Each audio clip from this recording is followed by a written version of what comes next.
Hello everyone, in this video I'm going to show you how to stop autoplay in Netflix. So if you want to stop autoplay in Netflix, here is a guide or a quick guide on how to get it done. So the first thing you have to do is open your browser and go to Netflix, sign in your account. Once you sign in your account, click on your profile icon in the top right corner and select account. Once you select your account, scroll down to the profile and parental controls section and click on the profile you want to change. Once you do that, click on change next to the play back settings, then uncheck the box for autoplay next episode in a series or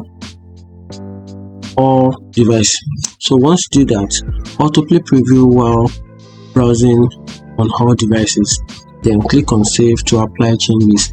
Then your settings will be updated immediately. And that's it. If you find this video helpful, turn on the notification bell and subscribe for more. Thank you.